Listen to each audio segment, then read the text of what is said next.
इस्लाम से न भागो, राहे खुदा यही है। ऐ सोने वालों जागो, शम्सु दुहा यही আউযুবিল্লাহিমিনাশ-শাইতানির-রাজীম। আউযুবিল্লাহিমিনাশ-শাইতানির-রাজীম। বিসমিল্লাহির রহমানির রহিম। আসসালামু আলাইকুম ওয়া রাহমাতুল্লাহি ওয়া বারাকাতুহু। সুধী মণ্ডলী, আজ 15 জুন 2024 শনিবার, জিএমটি 4:30 রাহে হুদা লাইভ রাহে হুদা নিয়ে জার্মানি থেকে উপস্থিত হয়েছে। আপনারা জানেন রাহে হুদার এই অনুষ্ঠান সরাসরি সম্প্রচার করা হয়। এই অনুষ্ঠানের মাধ্যমে আমরা দর্শকদের সুযোগ দেই যে জামাত আহমদিয়ার বিশ্বাস সম্পর্কে বা ইসলামী শিক্ষা সম্পর্কে আপনার মাথায় যদি কোনো প্রশ্ন থাকে, তাহলে স্ক্রিনের নাম্বারে স্ক্রিনে যে নাম্বার দেখানো হয় অনুষ্ঠান চলাকালে যে কোনো সময় নাম্বারগুলোতে যোগাযোগ করে সরাসরি আমাদের সাথে কথা বলতে পারেন। প্রশ্ন আলেমদের সামনে উপস্থাপন করে উত্তর নিতে পারেন। আজকে যেসব আলেম অনুষ্ঠানে আমাদের সাথে অংশগ্রহণ করছেন তাদের মাঝে রয়েছে জনাব মোহাম্মদ আহমদ রাশেদ সাহেব, একইভাবে জনাব রহমতুল্লাহ বন্দেশা সাহেবও আছেন। আপনাদের উভয়কে অনুষ্ঠানে স্বাগতম। আহমদিয়া মুসলিম জামাতের ভিত্তি হযরত মির্জা গোলাম মোহাম্মদ কাদিয়ানী আলাইহিস সালাম রেখেছেন। তার দাবি হলো আল্লাহ তাআলা মুহাম্মদ সাল্লাল্লাহু আলাইহি ওয়াসাল্লামের মাধ্যমে উম্মতে মুসলিমাকে যেই প্রতিশ্রুতি দিয়েছেন, শেষ যুগ সম্পর্কে যেসব ভবিষ্যৎবাণী রয়েছে সেগুলো তার সত্তায় তার সময়ে আল্লাহ তাআলা পূর্ণ করেছেন। তিনি এই যুগে মহানবীর ভবিষ্যৎবাণী অনুসারে উল্লেখিত সেই মসিহ এবং মাহদী, যার সম্পর্কে মহানবী বলেছেন যে যখন সেই ইমামকে দেখবে, সেই মাহদীকে দেখবে, অবশ্যই তার হাতে বয়াত করবে, তার জামাতে যোগ দেবে, তার সাহায্য করো। এই দৃষ্টিকোণ থেকে জামাতে আহমদিয়া কাজ করে যাচ্ছে। মসিহ মদের এই বাণী যা খোদা তাআলা তার সাথে প্রেরণ করেছেন, এটি পৃথিবীতে প্রচারের চেষ্টা করে। আমরা দেখি যে হযরত মসিহ ইসলামের মৃত্যুর পর এই জামাত কাদিয়ান থেকে বেরিয়ে সারা বিশ্বে বিস্তার লাভ করেছে। তার যুগেও সেটি অনেক দূর ছড়িয়ে গিয়েছিল। খেলাফতের মাধ্যমে প্রায় পৃথিবীর সকল দেশে এই জামাত বিস্তার লাভ করেছে, শাখা রয়েছে। এই জামাতের উদ্দেশ্য, মৌলিক উদ্দেশ্য সেটি যা মসিহ মওউদ নিয়ে এসেছেন, অর্থাৎ আল্লাহর সাথে মানুষের সম্পর্ক পুনঃপ্রতিষ্ঠা করা। এই ধরনের প্রশ্ন এবং অন্য কোনো প্রশ্ন যদি আপনার মাথায় থাকে, সেই প্রশ্নগুলো এখানে সমাধানের চেষ্টা করব। আজকের প্রথম প্রশ্ন বন্দেশা সাহেবের কাছে রাখব। আমি বললাম এখনই যে হযরত মসিহ মওউদ আলাইহিস সালাতু ওয়াস সালাম সংক্রান্ত যেসব ভবিষ্যৎবাণী আছে, মহানবী তা উল্লেখ করেছেন। শুধু মহানবী নয়, বরং অন্যান্য ধর্মেও এই ধরনের ভবিষ্যৎবাণী আছে। এটি যখন বলি, সহজাতভাবে একটা প্রশ্ন জাগে, সেই উৎসগুলো কি কি আছে যেখানে এসব ভবিষ্যৎবাণী আছে বা এসব এলহাম আছে। আপনি শুধু ইসলামের দৃষ্টিকোণ থেকে নয়, বরং অন্যান্য ধর্মের দৃষ্টিকোণ থেকেও বলুন যে উৎসগুলো কি কি যেখানে এসব বিষয়ের উল্লেখ রয়েছে। জাযাকাল্লাহ। বিসমিল্লাহির রহমানির রহিম। হযরত মসিহ মওউদ আলাইহিস সালাম, যিনি প্রতিশ্রুত ইমাম মাহদী, যিনি প্রতিশ্রুত মসিহ, তার সম্পর্কে সব ধর্মে কিছু না কিছু ভবিষ্যৎবাণী আছে। বিশেষ করে আহলে কিতাব বা খ্রিস্টান ও ইহুদিদের মাঝে অনেক ভবিষ্যৎবাণী আছে। এত স্পষ্ট ভাষায় ভবিষ্যৎবাণী আছে যে ইসলামী উৎসেও একই ধরনের ভবিষ্যৎবাণী আছে। বাইবেলের যতটুকু সম্পর্ক আছে, বাইবেলের নূতন এবং পুরাতন নিয়মকে নিন। নূতন নিয়ম বলতে ঈসা ইনজিলকে বোঝায়, আর বাইবেলের পুরাতন নিয়ম বলতে হযরত ঈসার পূর্বে যেসব নবীর প্রতীক শিক্ষা অবতীর্ণ হয়েছে সেটিকে বোঝায়। পুরাতন নিয়ম যেটিকে ইহুদিরা মানে। ইহুদিরা 3 ধরনের নবীর অপেক্ষায় রয়েছে। পুরাতন নিয়মের 5ম কিতাব যেটিকে বলা হয় দ্বিতীয় বিবরণ, সেটির 18 অধ্যায়ের 18 এবং 19 নম্বর আয়াতে এক মহাপুরুষের কথা আছে, যিনি মূসার মতো হবেন এবং শরীয়ত নিয়ে আসবেন। মূসা আলাইহিস সালামের শব্দ হলো, মূসা আলাইহিস সালামকে বলা আছে তোমার মতো এক নবী তোমার ভাইদের মাঝে প্রেরণ করব। পরবর্তীতে বাইবেলে এর জন্য সেই নবী শব্দ ব্যবহার হয়েছে। বাইবেলে এই কথা উল্লেখিত আছে যে এলিয়া নবী আসবেন, তিনি রথে চড়ে নাকি আকাশে উঠে গিয়েছিলেন।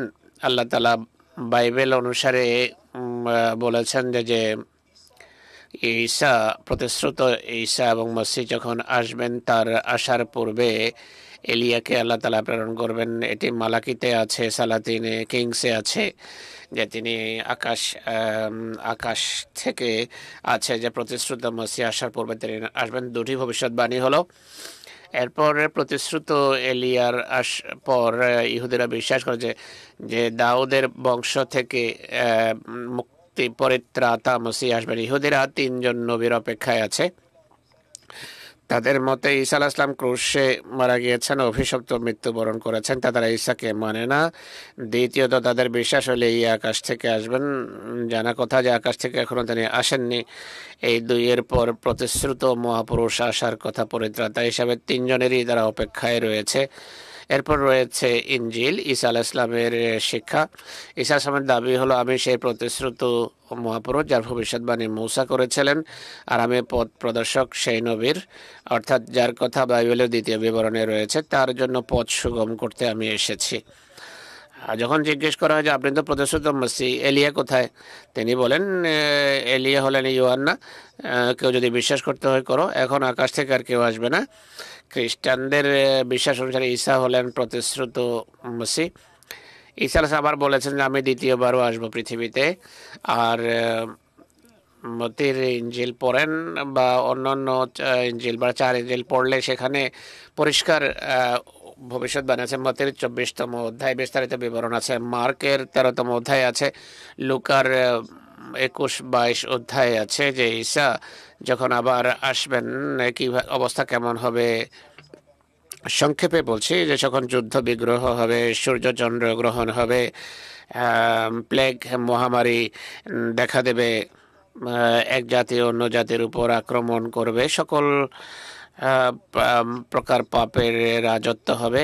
এমন পরিস্থিতি যখন বিরাজ করে, ঈসা আলাইহিস সালাম বলেন আমি তখন আবার আসবো।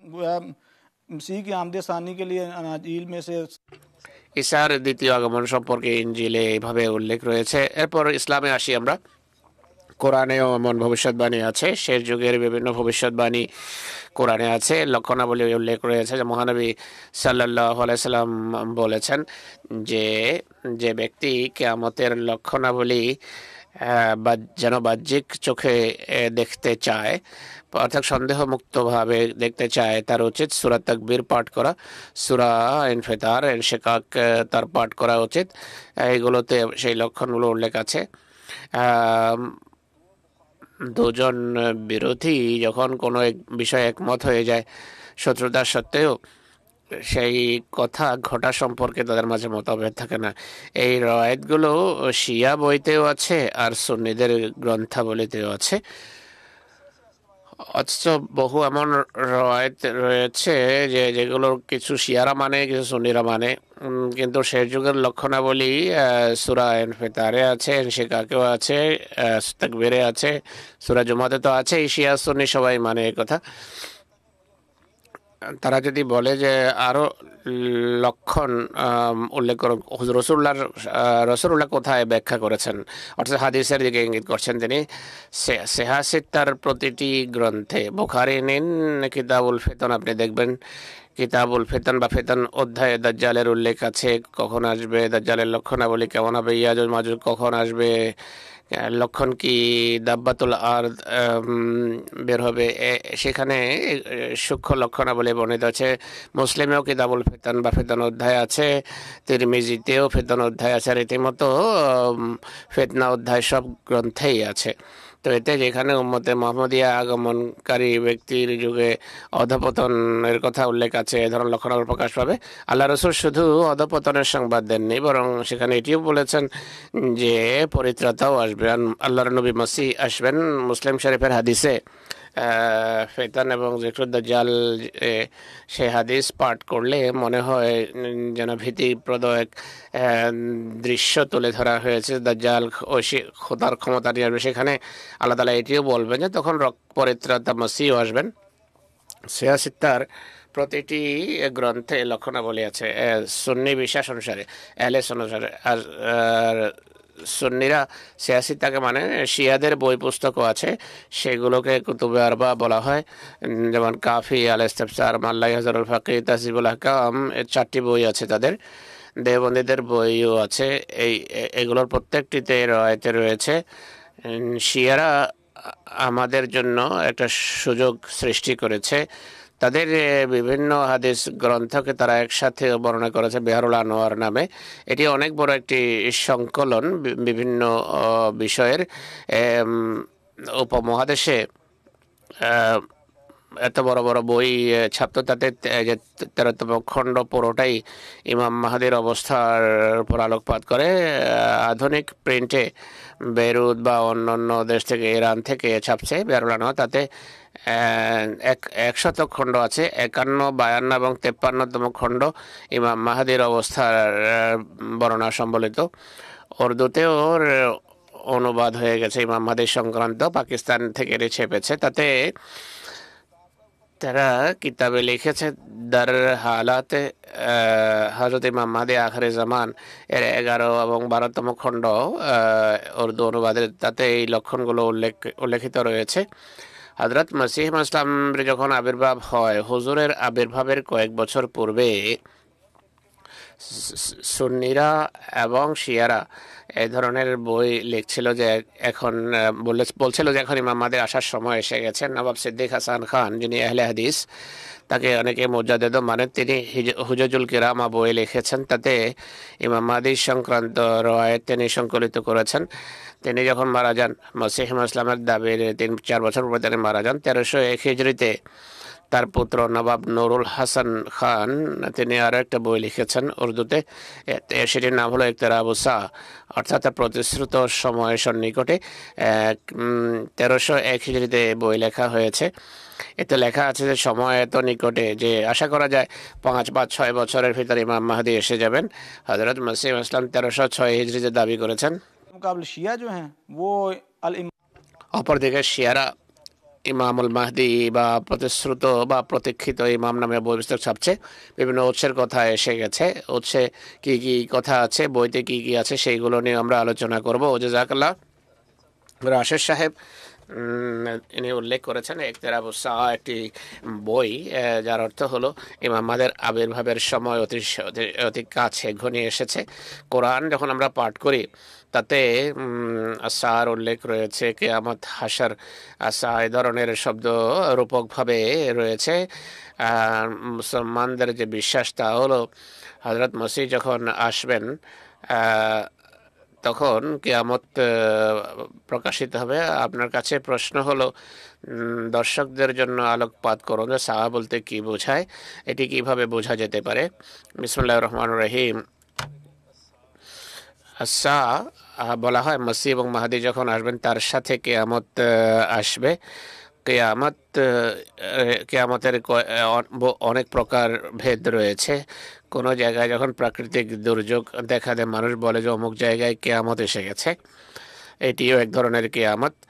আবার কোনো নবী যখন আসেন পৃথিবীতে, তার আগমনের সময় যে বিপ্লব সংঘটিত হয় সেটিকেও ঐশী গ্রন্থাবলীতে কিয়ামত নাম দেয়া হয়েছে বা দেয়া হয়।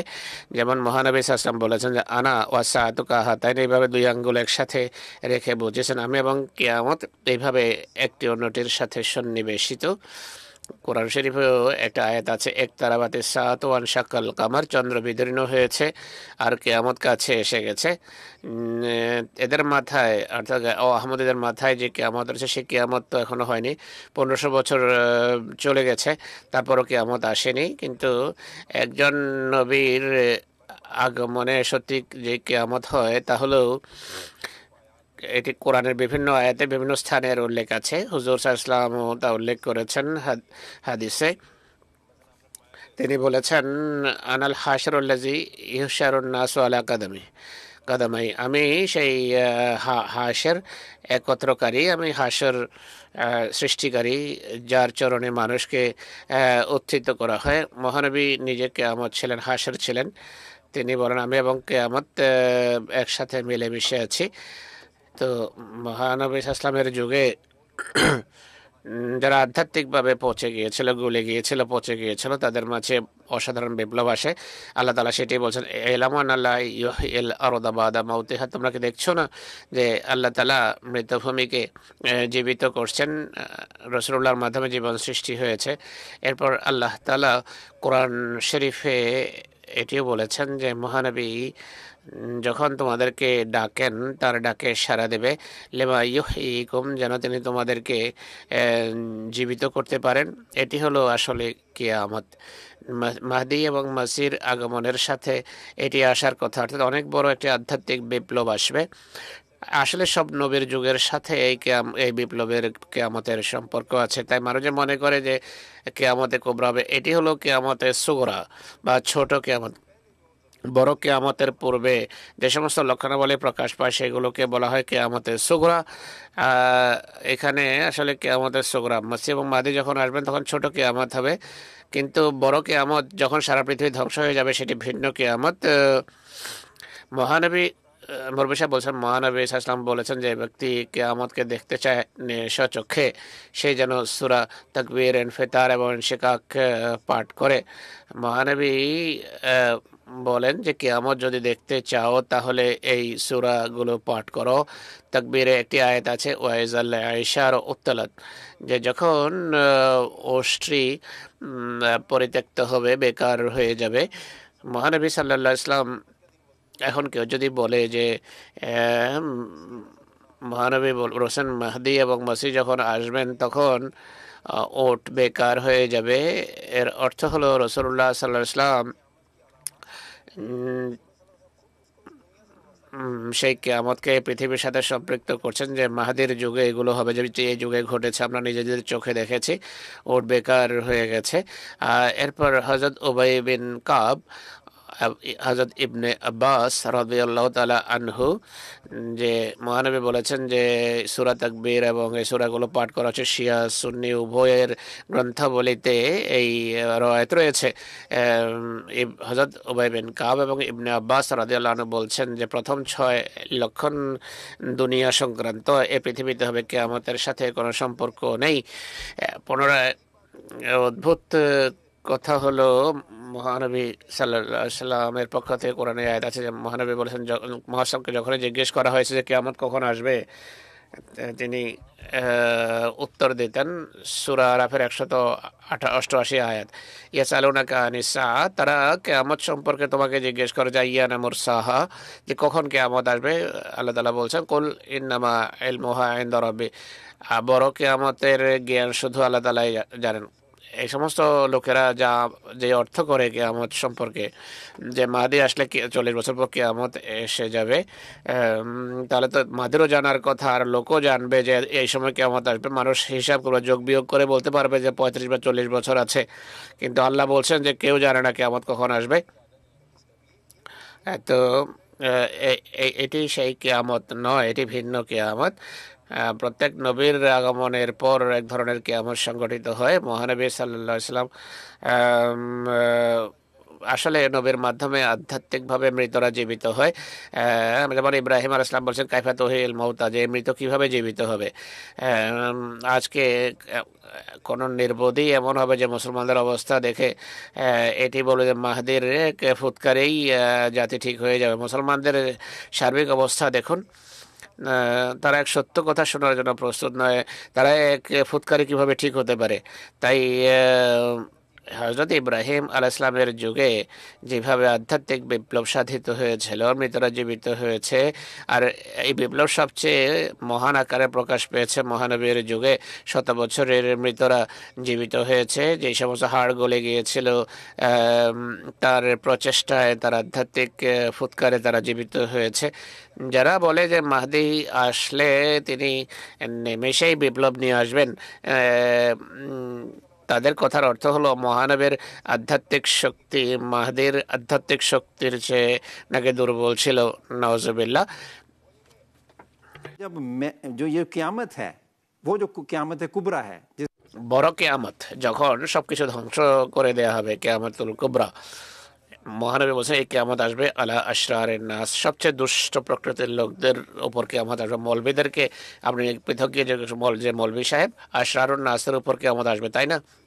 তারা বলবে হ্যাঁ। তো মাহদি এবং মাসি এসে কি আসরারুন নাস সৃষ্টি করবে? তারা তিনি এসে কি সবচেয়ে দুষ্ট প্রকৃতির লোক সৃষ্টি করবেন? তো তাই এই মৌলবীদের কথা হাদিসের বিষয়ের পরিপন্থী, কোরআনের বিষয়ের পরিপন্থী। কিয়ামত তো আসবে সবচেয়ে বিদ্রোহী দুষ্ট প্রকৃতির লোকদের উপর। মাহদি এবং মাসি আসবেন আধ্যাত্মিক বিপ্লব সাধনের জন্য, তিনি আসবেনই খেলাফত আলা মিনহাজেন নবুয়্যত প্রতিষ্ঠার জন্য। এর রূপ যাই হোক না কেন, তিনি শত শত বছর যেই খেলাফত ছিল না, যার নাম চিহ্ন ছিল না, আর ওরা বলে যে মাহদি আসলে নবুয়তের পদ্ধতিতে খেলাফত প্রতিষ্ঠিত করার জন্য, অর্থাৎ তিনি এমন লোক সৃষ্টি করবেন যারা আল্লাহর প্রতিনিধি হওয়ার যোগ্যতা অর্জন করবেন তাকে মানার কারণে। তাদের উপর হঠাৎ করে কি কিয়ামত এসে যাবে? কিয়ামত তো আসবে দুষ্ট প্রকৃতির লোকদের উপর। তাই মাহদি আসলে বড় কিয়ামত হয়ে যাবে, এটি ভ্রান্ত কথা। মাহদি এবং মাসির আগমনের পর ছোট কিয়ামত সংঘটিত হবে। এর অর্থ হলো মানুষের ভিতর আধ্যাত্মিক বিপ্লব আসবে। মহানবীর আগমনের মাধ্যমেও এক ধরনের বিপ্লব এসেছিল, সেটি এক ধরনের কিয়ামত। অন্য নবীর আগমনেও সেই কিয়ামত ঘটেছে, এবং মাহদি এবং মাসি এবং মাহদি আসলেও এক ধরনের কিয়ামত হবে, আধ্যাত্মিক কিয়ামত। অর্থাৎ যারা তার হাতে হাত দেবে তাদের মাঝে আধ্যাত্মিক বিপ্লব সাধিত হবে, আর আধ্যাত্মিক বিপ্লব আসবে, আর এই অর্থে তাদের জীবন বদলে যাবে। অনেক ধন্যবাদ। এই অর্থে যদি না নেওয়া হয় তাহলে ঈমান আনারও কোনো অর্থ থাকবে না। আর রাসূলুল্লাহর কথার অর্থ নেই যে তার হাতে বয়াত করো এবং তাকে সাহায্য সমর্থন করো। অনেক ধন্যবাদ। কলার আছেন, আমরা কথা বলছি তার সাথে, রেগুলার কলার আরিফুজ্জামান সাহেব। আসসালামু আলাইকুম ওয়া রাহমাতুল্লাহ। আরিফুজ্জামান সাহেব। ওয়ালাইকুম আসসালাম বলছেন তিনি।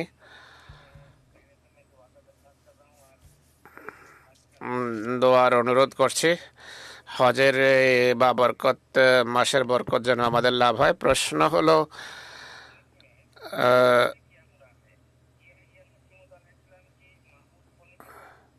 কিয়ামতের অর্থ কি?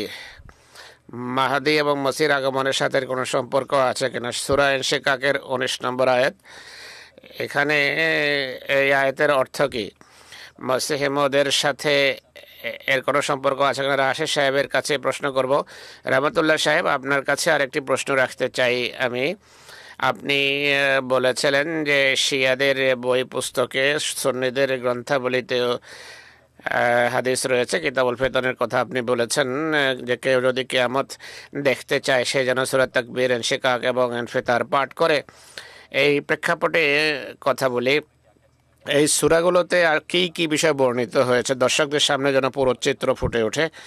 সূরা তাকবীরের প্রথম আয়াতকে নেই, অর্থাৎ ওয়াইজা শামস কুওয়ারাত, যখন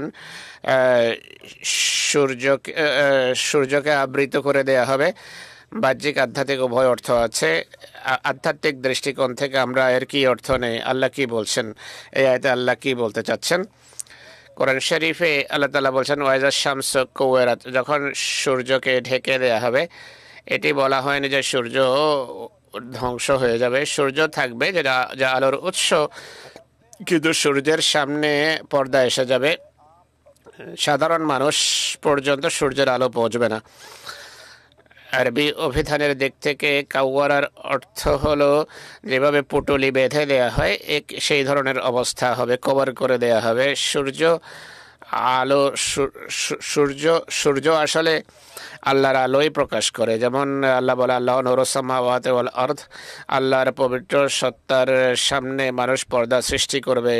এটি অর্থ হতে পারে কোরআন আলোর উৎস। কোরআন নিজেই বলছে যে আনজালনা ইলাইকুম নূরান মুবিনা, আমরা আলোক উজ্জ্বলকারী নূর সৃষ্টি করেছি কোরআনের মাধ্যমে। সূর্য বলতে আধ্যাত্মিক সূর্য বোঝায়, কোরআন আধ্যাত্মিক সূর্য। হাদিস কোরআনে লেখা আছে যে এক যুগ এমন আসবে যখন কোরআনের আকারে যে নূর রয়েছে, কোরআন যে একটা সূর্য, এটিকে ভুলে যাবে। বরং আল্লাহর রসুল সাল্লাল্লাহু আলাইহি ওয়াসাল্লাম আল্লাহর কাছে অভিযোগ করবেন, ইয়া রাব্বি ইন্না কওমি ইত্তাখাযু হাযাল কুরআন মাহজুরা, যে এরা কোরআনকে পিঠের পেছনে ফেলে দিয়েছে। তৃতীয় অর্থ হতে পারে যে নূর অর্থ হলো আলো দানকারী সত্তা। মহানবী সাল্লাল্লাহু আলাইহি ওয়াসাল্লাম যিনি ইসলাম ধর্মের প্রতিষ্ঠাতা, কোরআনে এদিকেও ইঙ্গিত আছে। সূরা আহজাবে লেখা আছে মহানবীর একটি বৈশিষ্ট্য হলো সিরাজ মুনিরা, আলোক উজ্জ্বলকারী প্রদীপ যা আলো দিয়ে থাকে। তো মহানবী সাল্লাল্লাহু আলাইহি সাল্লাম, তো এখানে সূর্য বলতে মহানবীকে বোঝায়, কোরআনকেও বোঝায়, অর্থ একই। এর অর্থ হলো শেষ যুগে যখন ইমাম মাহদী আসবেন, মাসিহ এবং মাহদী আসবেন, তখন আল্লাহর পক্ষ থেকে কোরআন রূপে যেই আলো থাকবে, মোহাম্মদ রসুল্লাহর মাধ্যমে যা মানুষ লাভ করেছে, তার সামনে পর্দা এসে যাবে, পর্দা দাঁড় করিয়ে দেয়া হবে, পর্দা টেনে দেয়া হবে। সেই আলো তখন শেষ হয়ে যাবে না, বরং পর্দা এসে যাবে আলোর সামনে। এই কথা রাসূলুল্লাহ সাল্লাল্লাহু আলাইহি ওয়াসাল্লাম নিজেই আমাদেরকে বলেছেন, এবং তিনি বলেছেন যে পরিস্থিতি এমনই হবে। সূরা জুমার আয়াত আছে, আল্লাহ তাআলা বলেন যে আমরা তাদের মাঝে নবী পাঠিয়েছি যিনি কোরআন পাঠ করেন, পবিত্র করেন, ধর্মীয় জ্ঞান শিক্ষা দেন। সেখানে আবার আছে ওয়া আখারিনা মিনহুম লাম্মা ইয়ালহাকু বিহিম। এই নূর বা জ্যোতি যা মহানবী রূপে উম্মতের মধ্যে রয়েছে, সেই নূর আল্লাহ তাআলা এমন এক জামাতের মাঝে সৃষ্টি করবেন যারা এখনো পূর্ববর্তীদের সাথে মিলিত হয়নি। কতদিন পরে এটি হবে কোরআনে তা লেখা নেই, মহানবী নিজে সেটি ব্যাখ্যা করেছেন। মহানবী বলেছেন পৃথিবী থেকে ঈমান হারিয়ে যাবে। ঈমান খোদার পক্ষ থেকে হেদায়েতের ভিত্তিতেই বিস্তার লাভ করে, কোরআনে উল্লেখ আছে। এগুলো আসলে একই জিনিসের তিনটা ভিন্ন নাম। আর বলা আছে ঈমান ধীরে ধীরে উঠে যাবে, পৃথিবী থেকে ঈমান চলে যাবে সুরাইয়া নক্ষত্রে। ওয়ালাকাদ দাল্লা ক্বাবলাহুম আকসারুল আউয়ালিন। সংখ্যাগরিষ্ঠ শ্রেণী যখন বিভ্রান্ত হয়, আল্লাহ তখন সতর্ককারী প্রেরণ করেন। প্রশ্ন হলো এখন কি সে পরিস্থিতি দেখা দিয়েছে? ঈমান কি পৃথিবী থেকে হারিয়ে গেছে? কোরআনের উপর কি আমল হচ্ছে? আসলে কিছুই নেই। কোরআনের সামনে এখন পর্দা টেনে দেওয়া হয়েছে। আল্লাহ আছেন, কিন্তু যখন কেউ বলে আমার সাথে আল্লাহর বলতে আল্লাহর গুণাবলী যা আল্লাহর প্রকৃত পরিচিতি এখন হারিয়ে গেছে। মহানবী বলেছেন যে ইউশাকু আইয়াতি আলান নাসি জামানুন, এমন একটা যুগ আসবে যখন লা ইয়াবকা মিনাল ইসলাম ইল্লা ইসমুহু, ইসলামের শুধু নামটা থেকে যাবে। কোরআন সম্পর্কে বলেন লা ইয়াবকা মিনাল কুরআন ইল্লা রাসমুহু, কোরআন থাকবে কিন্তু আমল থাকবে না। আল্লাহর নবী আল্লাহর দরবারে অভিযোগ করবেন যে হে আল্লাহ, এরা কোরআনকে পরিত্যক্ত বস্তুর মতো কোরআনের সাথে আচরণ করছে। এটি নয় যে তখন মসজিদ হারিয়ে যাবে, মসজিদ তো থাকবে, মসজিদ লোকারণ্য হবে, কিন্তু খারাপ মিনাল হুদা, হেদায়েত থাকবে না। আল্লাহর রসুল যে হেদায়েত নিয়ে এসেছেন তা হারিয়ে যাবে।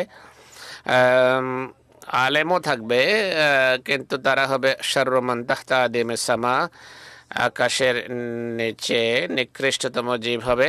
তো এই পরিস্থিতি যখন হয়, সেটি কোরআনের সেই আয়াতের দিকে ইঙ্গিত করে যে ওয়ালাকাদ দাল্লা কাবলাহুম আকসারুল আওয়ালিন। মেজরিটি যখন পথভ্রষ্ট হয় আল্লাহ সতর্ককারী প্রেরণ করেন, এমনটি হলেই আল্লাহ তাআলা সতর্ককারী প্রেরণ করে। এখন দেখতে হবে যে মসিহে মউদ যখন এসেছেন তখন এই পরিস্থিতি বিরাজমান ছিল কিনা। আল্লাহকে আসলেই তখন ছেড়ে দেওয়া হয়েছে, কোরআন পরিত্যক্ত হয়, আর মহানবীর শিক্ষাকে মানুষে ছেড়ে দিয়েছিল কিনা। হযরত মসিহ মউদের স্বল্পকাল পূর্বে হযরত শাহ ওলিউল্লাহ মুহাদ্দিস দেলভির মৃত্যু হয়। শাহ ওলিউল্লাহ মুহাদ্দিস দেলভি সেই ব্যক্তি যাকে আহলে হাদিস এবং দেওবন্দি মুজাদ্দিদ হিসেবে বিশ্বাস করে। তিনি একটা বই লিখেছেন, নাম হলো আল ফাউজুল কবির। কোরআনের বলা হয় কোরআনের সর্বোত্তম তাফসীর যদি দেখতে হয় এই বইতে সেইগুলো আছে। সেই বইতে তিনি লিখছেন যে মহানবী বলেছেন যে আমার উম্মত ইহুদির মতো হয়ে যাবে। যদি ইহুদির নমুনা দেখতে চাও, কোনো পাঠক যদি ইহুদি দেখতে চায়, রাসূলুল্লাহ যেমন বলেছেন উম্মত ইহুদির মতো হয়ে যাবে, ৭২ দলে বিভক্ত হয়ে যাবে। কেউ যদি ইহুদি দেখতে চায় আর তাহলে দেখো আমার যুগের যে পথভ্রষ্ট আলেম তারা ইহুদিদের মতো হয়ে গেছে। কান্নাহুম হুম, যেন এই আলেমেরা ইহুদি আলেম এখানে এসে গেছে। আমি প্রথম প্রশ্নের উত্তরে বলেছিলাম যে হযরত মসিহ ইসলামের মৃত্যুর মসিহ ইসলামের দাবির কয়েক বছর পূর্বে নবাব সিদ্দিক হাসান খান সাহেব হুজুজুল কিরামা বই লিখেছেন। তাতে লিখেছেন যে ইমাম মাহদী আসার সময় হয়ে গেছে।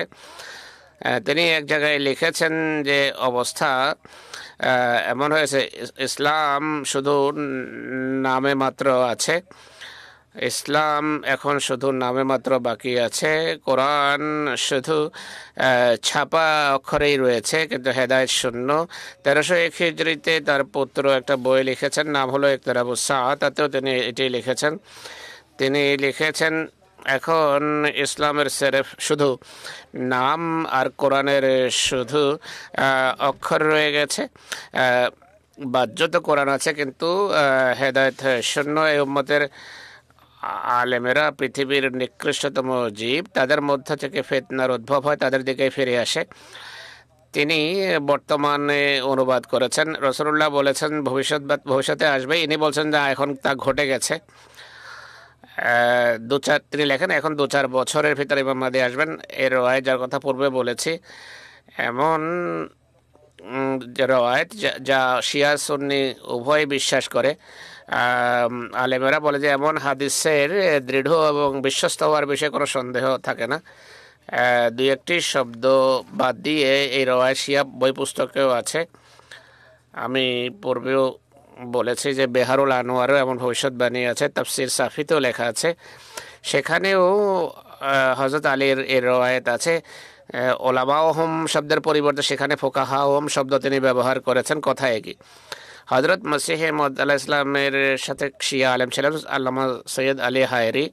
হুজুরের সাথে তার পত্রালাপ হয়েছে, বিভিন্ন প্রবন্ধও লিখেছেন তিনি, বই পুস্তকও লিখেছেন। সৈয়দ আলী হায়রি সেই ব্যক্তি যিনি হুজুরকে কাফের আখ্যা দিয়েছেন, মুরতাদ আখ্যা দিয়েছিলেন। তিনিও একটা বই লিখেছেন হেকায়াতুল মকসুদ, সেই বইয়ের নাম। তাতে এই হাদিস লিখে বলছেন যে পরিস্থিতি এটি হেদায়েতুল মকসুদে লেখা আছে যে ইসলাম এবং কোরআনের যে হেদায়েত এবং শিক্ষা এমনকি নাম চিহ্ন সবই হারিয়ে গেছে। ইনি বলছেন যে ধর্মের যে স্তম্ভগুলো আছে সেগুলো হারিয়ে গেছে, ইমানও হারিয়ে গেছে। আজ এটি সত্য কথা যে লা ইয়াবকা মিনাল কোরআন ইল্লা রাসমুহু, লা ইয়াবকা মিনাল কোরআন ইল্লা রাসমুহু। এখন পরিস্থিতি হলো কোরআনের অক্ষর আছে আর ইসলামের নামগুলো শুধু বাকি আছে, কর্ম হারিয়ে গেছে। কোরআন তো কথার অর্থ হলো শিয়ারা সেই হাদিসকে মানে যাতে আগমনকারী যুগ সম্পর্কে রাসূলুল্লাহ বলেছিলেন যে এই অবস্থা হবে, আর ইনি বলছেন সেইগুলো এখন পূর্ণতা লাভ করেছে। শিয়ারা সুন্নিরাও একই কথা বলে। প্রশ্ন হলো, রাসূলুল্লাহ সাল্লাল্লাহু আলাইহি ওয়াসাল্লামের শিক্ষা কি তাদের মাঝে ছিল না? অবশ্যই ছিল। কোরআন তো ছিল, আল্লাহ কি ছিলেন না? অবশ্যই ছিলেন।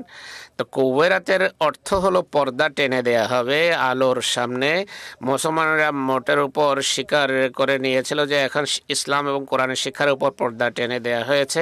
পর্দা দূরীভূত হওয়া কিভাবে সম্ভব ছিল তা রাসূলুল্লাহ উল্লেখ করেছেন। উম্মত সম্পর্কে অনেক কষ্টদায়ক কথা উল্লেখ করেছেন। তখন বলেছেন যে তখন মসিহ নবিউল্লাহ ইমাম মাহদী আসবেন, তার মাধ্যমে এই পরিস্থিতির উত্তরণ হবে। মানুষ আজকাল দর্শনের কথা বলে, যেমন উর্দু ভাষাভাষী বলে যে আল্লামা ইকবাল অনেক বড় দার্শনিক ছিলেন, তিনি ইসলামকে যেভাবে বুঝেছেন অন্য কেউ সেভাবে বোঝেন। তিনিও উল্লেখ করেছেন যে বেলালি চেতনা প্রেরণা এখন আর উম্মতে নেই, নামাজি আর এখন বাকি নেই, হেজাজের বৈশিষ্ট্য মানুষের মাঝে নেই, মুসলমান পৃথিবী থেকে হারিয়ে গেছে, ইকবালের কথা বলছেন। আর আমরা বলি যে মুসলমান কি কেউ দেখাতে পারে এখানে? তিনি আরও বলছেন চাল চলনে তোমরা খ্রিস্টান আর সংস্কৃতিতে হিন্দুদের মতো। রাসূলুল্লাহ বলেছিলেন যে তোমরা ইহুদিদের পদাঙ্ক অনুসরণ করবে। আল্লামা ইকবালও এই কথাই বলছেন। তিনি বলছেন যে এরা নামের মুসলমান, যাদেরকে দেখে ইহুদিরাও লজ্জাবোধ করে। তোমরা সৈয়দ, মির্জা, আফগান সব কিছু তোমরা, কিন্তু তোমরা মুসলমান কিনা এই কথাটা একটু বলো। আধ্যাত্মিক অধপতন যার সংবাদ রাসূলুল্লাহ দিয়েছিলেন, যার কথা আয়াতে উল্লেখ আছে যে সূর্যকে আবৃত করে দেওয়া, আধ্যাত্মিকতা হারিয়ে যাবে, সেসবই আক্ষরিকভাবে পূর্ণতা লাভ করেছে। তো আল্লাহ রসুল বলেন যখন শোচনীয় অবস্থা দেখা যায় তখন আল্লাহ তাআলা এক ইমাম মাহদীকে প্রেরণ করবেন। আর নসিহত এটি করেছেন যে ফাবাইয়ুহু, এটি নয় যে শুনে মুখ বন্ধ করে বসে থাকবে, বরং তার কাছে যাবে। ওলাও হাওয়ান আলা সালজ, যদি বরফ আবৃত পাহাড় অতিক্রম করেও যেতে হয় যাবে। এর কারণ কি? ফাইনাল খলিফাতুল্লাহ আল মাহদী, তিনি আল্লাহর খলিফা মাহদী। অর্থাৎ আধ্যাত্মিক দৃষ্টিকোণ থেকে যে একটি পর্দা আবৃত হওয়ার ছিল তা হয়েছে। মসির আশার একটা যুক্তি প্রমাণ তারা এটি দিয়ে থাকে যে অবস্থা সৃষ্টি হবে সেটিকে দূর করার জন্য ইমাম মাহদী মসির আসার কথা ছিল, তিনি এসে গেছেন। এরা মির্জা সাহেবকে অস্বীকার করতে পারে, কিন্তু তোমাদের মাহদী কোথায়? মাহদী তো আসতেই হবে। মসিমত বলেছেন যে মসি আসার কথা ছিল, আমি না আসলে অন্য কেউ আসতো, সেই মসি নিয়ে আসো। এই কথা বলা কোনো যুক্তি হলো না, আমরা মানি না বা মানবো না। আমাদের মতে হযরত মসিহ মাউদ ইসলামী এই যুগের ইমাম মাহদী।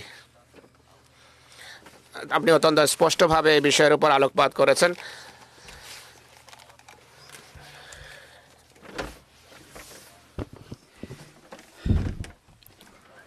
কিয়ামত যদি দেখতে চাও তাহলে সেই প্রতিশ্রুত মসজির পরে তোমরা সেই কিয়ামতকে দেখতে পাবে। আপনাকে ধন্যবাদ যে আপনি সুন্দরভাবে আলোকপাত করেছেন। রাশেদ সাহেব, আমাদের নিয়মিত কলার আরফুজ্জামান সাহেব, তিনি ইনশিকাকের 19 নম্বর আয়াতের আলোকে প্রশ্ন করেছেন, যখন চাঁদ যখন আলোকিত হবে বা আলোক উজ্জ্বল হবে। আমরা এই বিষয়টিকে আরও এগিয়ে নিয়ে যেতে পারি যে আমরা যদি আধ্যাত্মিক বিষয়টিকে চাঁদের সঙ্গে তুলনা করে দেখি, হযরত মসিহ মাউদ আলাইহিসসালামের আগমন সম্পর্কে যদি আমরা এই বিষয়টিকে আলোচনা করি তাহলে আমরা কি বুঝতে পারি? এই আয়াতের পিছনের দুটি আয়াতের দিকে যদি আপনি তাকান তাহলে দেখবেন আল্লাহ তাআলা একটি ধারাবাহিকতা এখানে বর্ণনা করেছেন। আল্লাহ তাআলা বলছেন ফালা উকসিমু বিশ শাফাক, অর্থাৎ যখন সূর্য অস্তমিত হওয়ার যে সময় আসে, সূর্য ডুবে তো না, কিন্তু সূর্য যখন ডুবে যাওয়ার সময় হয় তখন আলো এবং অন্ধকারের মধ্যে এটা মিলে যায়। তখন আল্লাহ তাআলা বলছেন যে এই যে সময়টা, একে আমি সাক্ষী হিসাবে উপস্থাপন করছি। এবং ওয়াল্লাইলা ওয়ামা ওয়াসাক, এবং রাতকে যখন সে সব কিছুকে অন্ধকারে আবৃত করে দেয়, এটিকেও আমি সাক্ষী হিসেবে উপস্থাপন করছি। এর অর্থ কি? মহানবী সাল্লাল্লাহু আলাইহি ওয়াসাল্লাম, যেভাবে মুরব্বি সাহেব বলেছেন, মহানবী সাল্লাল্লাহু আলাইহি ওয়াসাল্লাম ছিলেন আধ্যাত্মিক জগতের সূর্য ছিলেন। সেই সূর্য সূর্যের উপরে একটি শাফাকের সময় আসবে, যে তখন আলো কিছুটা কমে যাবে এবং অন্ধকার এবং আলোর মিশ্রণ ঘটবে এবং ধীরে ধীরে আলো কমতে থাকবে। এরপর এই পরিস্থিতি যখন বাড়তে থাকবে তখন এমন এক অমানিসার যুগ আসবে যা মূলত যেভাবে রাত নিজের মাঝে সকল অনিষ্টকে নিজের মাঝে ঢেকে রাখে। অনিষ্ট বলতে আমরা বোঝাতে চাচ্ছি, আমরা যারা এই পৃথিবীতে বসবাস করি, অনেক সাপ, বিচ্ছু, পশু পাখি, জীব জানোয়ার তারা অন্ধকারে লুকিয়ে থাকে। মানুষ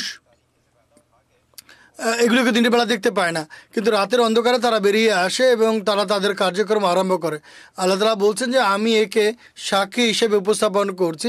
ইসলামের উপর যখন এই যুগ আসবে যে চতুর্দিকে ঘোর অমানিসা থাকবে আর রাত যা গোপন করে রাখবে, রাত নিজের মাঝে যা লুকিয়ে রাখতে পারে তা সে লুকিয়ে রাখবে।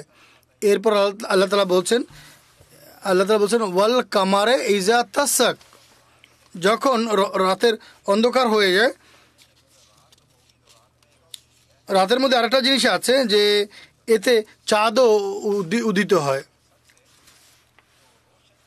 সবচেয়ে উজ্জ্বল যে চাঁদ সেটি হচ্ছে চতুর্দশীর চাঁদ বা পূর্ণিমার চাঁদ। আল্লাহ তাআলা বলছেন আমি সেই চতুর্দশীর যে চাঁদ বা ত্রয়োদশীর চাঁদ বা চতুর্দশ বা 15 দিন বা 16 দিনের যে চাঁদ, ইত্তাসাকাল কামার অর্থাৎ 13, 14, 15 এবং 16 দিনের চাঁদকে আল্লাহ তাআলা বলছেন যেটা দীপ্তিমান হয়, আলোকিত থাকে, পূর্ণিমার চাঁদ।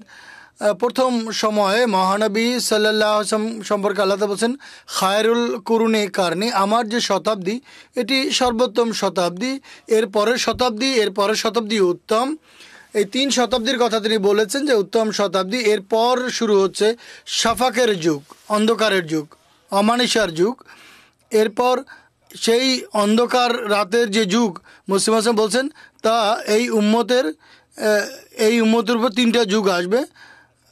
তিনি খায়রুল কুরুন বলছেন 3টি শতাব্দীকে। এরপর বলছেন ফেজে আওয়াজ, অমানিসার যুগ অর্থাৎ শাফাক বা অন্ধকারের যুগ আরম্ভ হয়ে যাবে। এই যে ফেজে আওয়াজ, এই সম্পর্কে বলছেন লাইসু মিন্নি ওয়া লাস্তু মিনকুম, এর সঙ্গে আমার কোনো সম্পর্ক নেই আর তাদেরও আমার সঙ্গে কোনো সম্পর্ক নেই। এটি 1000 বছরের যুগ। মুরব্বি সাহেব এই সম্পর্কে বলেছেন, আমরা পূর্বেও এই সম্পর্কে আলোচনা করেছি। এরপর মসিহ মাউদের আবির্ভাবের যুগ, যে সম্পর্কে রীতিমতো লেখা আছে তিনি 14দশ শতাব্দীতে আসবেন। পবিত্র কোরআন বলছেন ওয়াল কামার ইজা তাসাক, চতুর্দশী চাঁদকে কমর বলা হয়। এরপর বলা হয়েছে যে 13 থেকে 16তম দিনের চাঁদকেও কমর বলা হয়। সেই কমরের যুগ আসবে এবং এই যে 3টি শতাব্দী হবে, মসিহ মাউদ আলাইহিস বলেছেন যে আজকের দিন থেকে 3টি শতাব্দী পার হবে না, চতুর্দিকে ইসলাম প্রসার লাভ করবে এবং একজনই নবী হবেন, একজনই রসুল হবেন এবং একজনই নেতা হবেন অর্থাৎ মুহাম্মদ সাল্লাল্লাহু আলাইহি ওয়াসাল্লাম। এর অর্থ হচ্ছে ত্রয়োদশ, চতুর্দশ এবং 15তম দিনের চাঁদ। আল্লাহ তাআলা বলছেন এই সময় এই চাঁদের নূরকে চতুর্দিকে প্রসারিত করবেন। এরপর আরেকটি কথা এখানে যেটা বলা হয়েছে, নাউজুবিল্লাহ, মুহাম্মদ সাল্লাল্লাহু আলাইহি ওয়াসাল্লামের আলো নিষ্প্রভ হয়ে যাবে। এই যে অন্ধকারে অমানিসা ছড়িয়ে পড়ে, কিভাবে ছড়িয়ে পড়ে? সূর্য তো নিজের জায়গায় সদা বিরাজমান, এই পৃথিবী ঘূর্ণায়মান। তো এর অর্থ হচ্ছে আমাদেরকে বোঝানো হয়েছে যে মুহাম্মদ সাল্লাল্লাহু আলাইহি ওয়াসাল্লামের নূর থেকে তোমরা বঞ্চিত হবে, তা তোমাদের নিজেদের অপকর্মের কারণে। মুহাম্মদ সাল্লাল্লাহু আলাইহি ওয়াসাল্লামের নূর বা জ্যোতি থাকবে, কিন্তু পুনরায় কমর বা চাঁদের চতুর্দশী চাঁদের একটি বৈশিষ্ট্য হচ্ছে সে সূর্য থেকে আলো গ্রহণ করে, নিজের কোনো আলো নেই। এক সত্তা আসবে যে সূর্য অর্থাৎ মুহাম্মদ মুস্তাফা সাল্লাল্লাহু আলাইহি ওয়াসাল্লাম, যাকে সিরাজুল মুনির বলা হয়েছে, তার থেকে নূর নিবে এবং মুহাম্মদ সাল্লাল্লাহু আলাইহি ওয়াসাল্লামের নূর নিজে ধারণ করে অন্যদের মাঝে সে প্রসার করবেন। এই আয়াতে আল্লাহ তাআলা আমাদের এই সংবাদ দিয়েছেন যে মসিহ মাউদ আলাইহিস সালাম এসেছেন 14দশ শতাব্দীতে, তিনি আবির্ভূত হয়েছেন। যেভাবে এই কমর শব্দের মধ্যে ইঙ্গিত ছিল। এছাড়া তফসির আমরা পরবর্তীতে করব। আরও আয়াত আছে যার উল্লেখ আল্লাহ তাআলা করেছেন। বদর, 14দশ শতাব্দীর চাঁদকেও বদর বলা হয়েছে। সূরা আলে ইমরানের 124 নম্বর আয়াতে এই কথা বলেছেন যে লাকাদ নাসারাকুমুল্লাহু বিবদরিন ওয়া আনতুম আযিল্লা, বদরের ময়দানে তোমরা লাঞ্ছিত অবস্থায় ছিলে, কিন্তু আল্লাহ তোমাদের সাহায্য করেছেন। এতে এই ভবিষ্যৎবাণী ছিল। এক তো ছিল সেই বদর, যেখানে বদরের যুদ্ধ, কিন্তু আল্লাহ তাআলা যে বদর নির্বাচন করেছেন শব্দটি, তোমরা লাঞ্ছিত অবস্থায় থাকবে, আল্লাহ তোমাদের সাহায্য করবেন। হযরত মসিহ মাউদ ইসলাম এর উপরে জোর দিয়েছেন। আজ তোমরা যতটা লাঞ্ছিত এবং শোচনীয় অবস্থায় আছো, এই অবস্থায় কখনো ছিলে পূর্বে? না। আল্লাহ তাআলা এই বদরের সময় অর্থাৎ 14 শতাব্দীতে তোমাদেরকে সাহায্যের জন্য এক ইমাম পাঠিয়েছেন। সেই ইমাম যখন এসেছেন তখন তোমরা কৃতজ্ঞতা প্রকাশ করে আল্লাহর সামনে সমর্পিত হওয়ার পরিবর্তে তাকে ডাকাত, চোর বলেছো, যার যার নাম যে নাম মুখে এসেছে দিয়েছো, দাজ্জাল বলেছো। অর্থাৎ এই আয়াতে এই ভবিষ্যৎবাণী আছে। আল্লাহ তাআলা পুরো এই 3টি আয়াতে একটি চিত্র অঙ্কন করেছেন সূরা ইনশিকাকের এই 3টি আয়াতে। ইসলামের প্রথম অবস্থা কী ছিল, এরপর কিভাবে পতন শুরু হয়েছে, এরপর শাফাকের যুগ, এরপর রাতের যুগ। এরপর বলছেন এটি নিরাশ হওয়ার কোনো সুযোগ নেই। যখন রাত আসবে, রাতে কমরও আসবে অর্থাৎ চাঁদও আসবে। আর কমর অর্থাৎ 14 শতাব্দীতে আসার কথা, এই জন্য এই ব্যক্তির নাম আল্লাহ কমর রেখেছেন।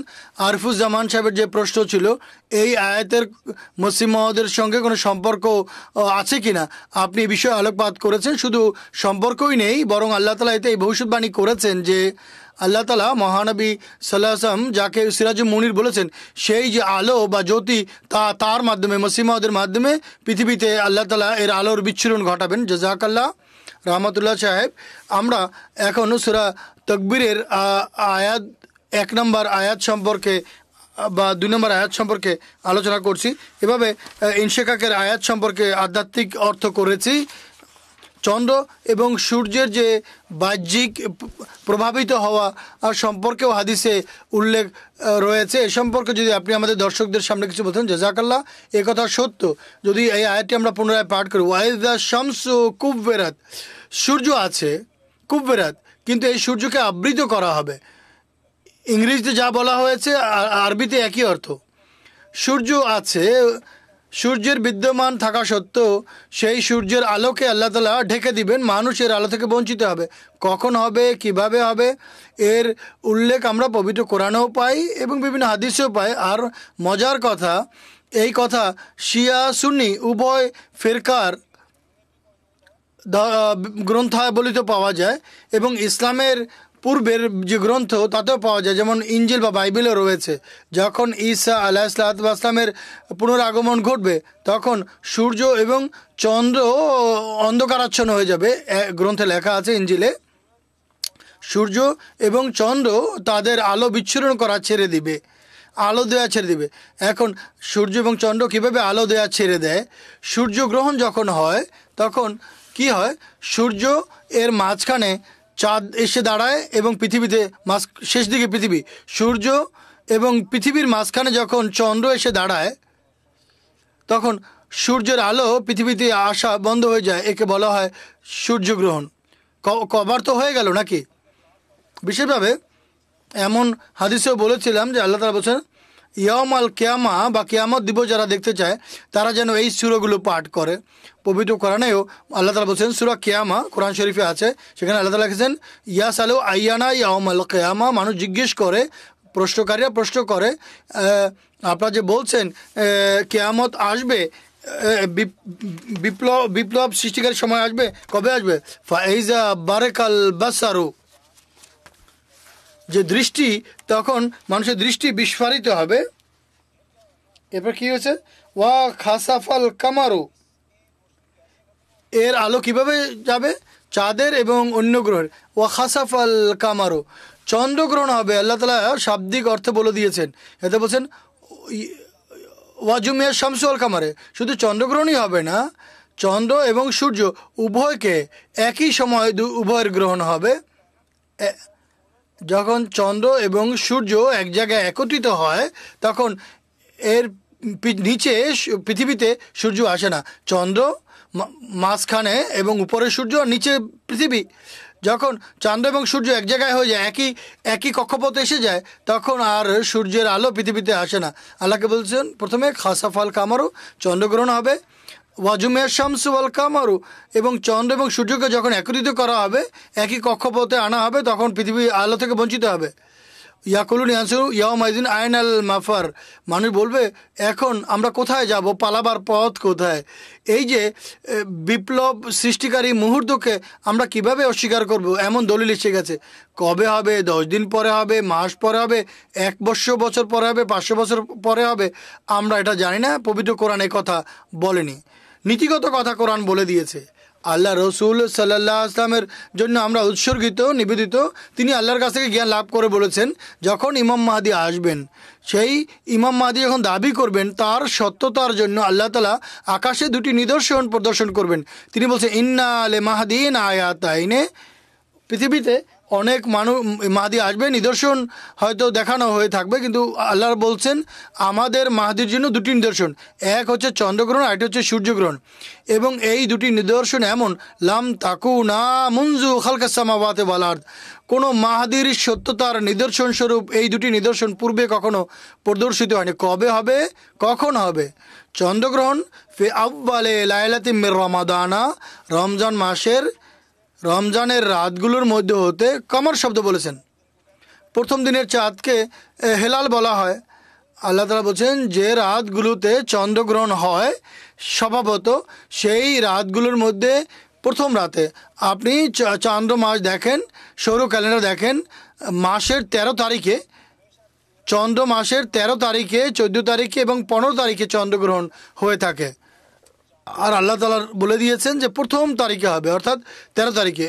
আর সূর্যগ্রহণ কি বলছে? ফিন্নিস মিনু, অর্থাৎ গ্রহণের গুলোর মধ্যম তারিখে সূর্যগ্রহণ হবে।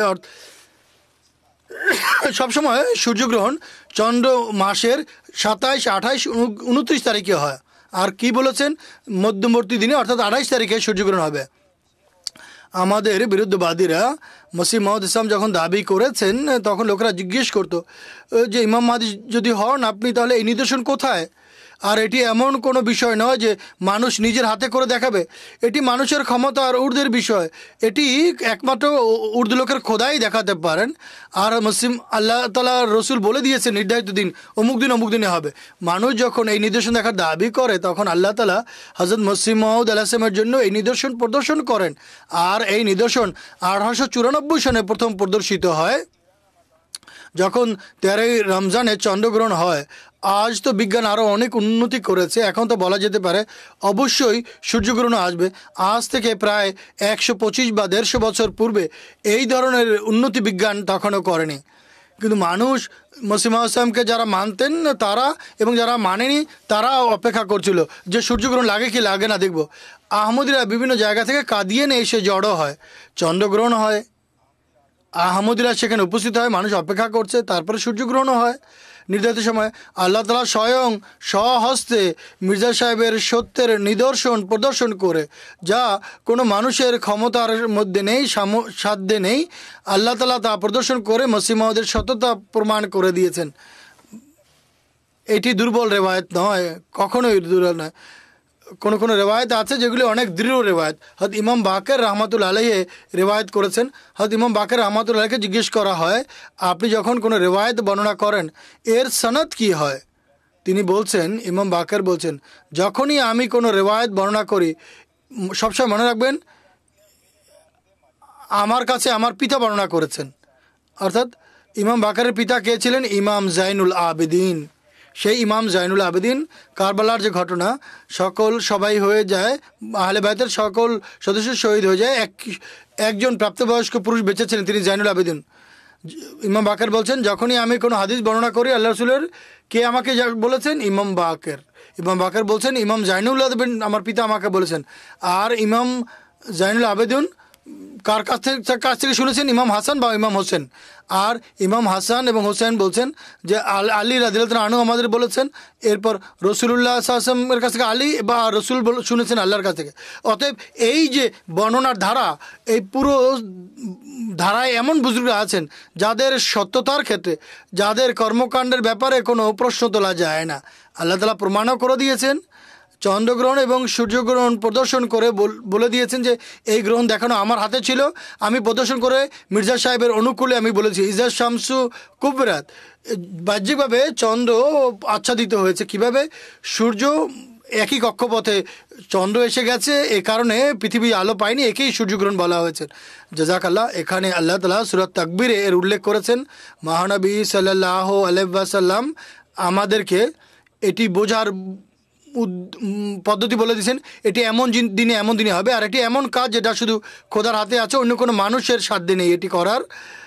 আর এমন রেওয়ায়েত কথাও এমন ইসলামের পূর্বের অন্যান্য ধর্মের অনুসারীরা বলেছে হবে, আর ইসলামও বলছে, অর্থাৎ আহলে সুন্নত ফেরকাও এটি বলে, এবং আহলে শিয়া বা শিয়া মতবাদের অনুসারী তাদের গ্রন্থাবলিতেও এই হাদিস আছে।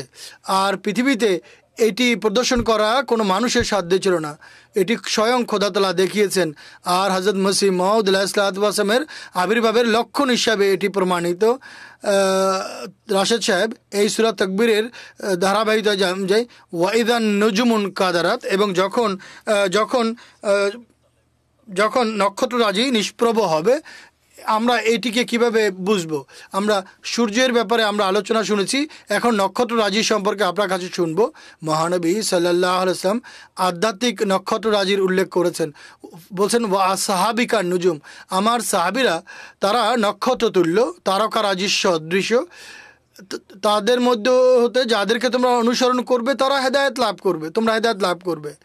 সাহাবিরা আধ্যাত্মিক আকাশের নক্ষত্র তুল্য। ইন্নাল ওলামা ওয়ারাসাতুল আম্বিয়া, এটির মহানবীর ভাষ্য। নবীদের উত্তরাধিকারী হয় ওলামাগণ, তারা কোনো টাকা পয়সা ছেড়ে যান না, তাদের উত্তরাধিকারী হয় আলেম ওলামাগণ। ওলামা তারা যাদেরকে নবীর উত্তরাধিকারী বানিয়েছেন তারাই ঊর্ধ্বলোকের তারকারাজি হন। কোনো যুগে ইমাম ওলামা ছিলেন ইমাম মালিক, ইমাম হানাফি, ইমাম শাফি, ইমাম বুখারী। এরপর রসুল পাক সাল্লাল্লাহু আলাইহি ওয়াসাল্লাম, যেহেতু আমাদের কাছে সময় খুবই কম, আমি সংক্ষেপে ভাষা উত্তর দিচ্ছি। মৌলভী সাহেব অনেক হাদিস বলছেন, ওলামা আহম শাররু মান্তাত আদিমিস সামায়, পৃথিবীর নিচে সবচেয়ে নিকৃষ্ট প্রাণী হবে আলেম ওলামা।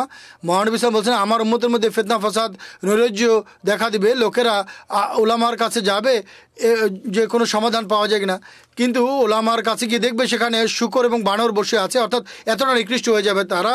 এর অর্থ হচ্ছে সেই যে ওলামা তারা মহানবী সাল্লাল্লাহু আলাইহি ওয়াসাল্লাম থেকে দূরে সরে যাবে, তারা আলো দেয়া ছেড়ে দিবে, তারা নিজেরাই খারাপ হয়ে যাবে। এই আয়াতের মধ্যে আল্লামা ইকবালের যে তিনি উল্লেখ করেছেন, মানুষ তাকে অনেক বড় দার্শনিক মনে করে, তিনি এই মৌলবীদের উল্লেখ করে বলছেন,